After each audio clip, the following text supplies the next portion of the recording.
Welcome back. Now, Russia's Vladimir Putin has been recruiting Palestinians who live in Lebanon to fight in Ukraine. That's according to a report in the media line, which cites a Lebanese government security source.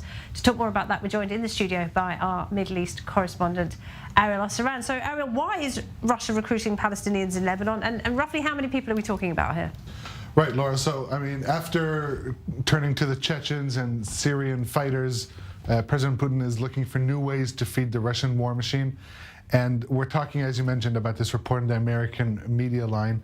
And they're describing how, citing a Lebanese government security official, that young Palestinians living in Lebanon, mainly in the Ain al-Khilwe refugee camp, which is just south of the port city of Sidon, that they're being recruited to fight alongside the Russians. They're being offered an enticing salary of $350 a month now, compared to the reality in the camps where there's no future, no wages.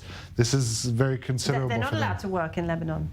It's difficult for them to It's difficult because for Palestinian refugees born after 1969, their status, their local papers are very convoluted, but it also makes it easier for them to travel and go fight alongside the Russians. So that makes them an easy target, so to speak, for recruitment.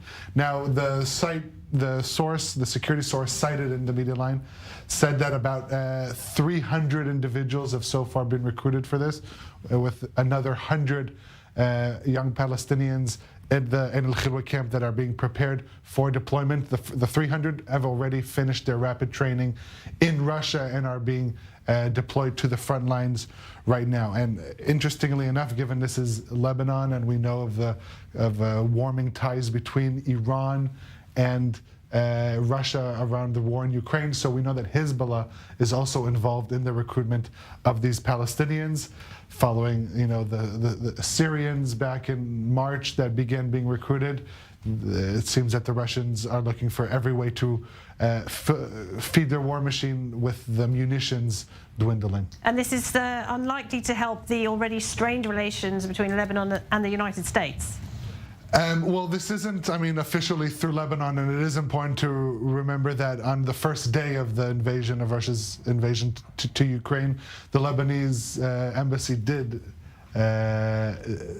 condemn it, but Lebanon hasn't really sided officially. I don't know if this report, if it stands alone, if that will be what causes more tension between Lebanon and the U.S. All right, Ariel, thank you very much. Ariel Assaran there.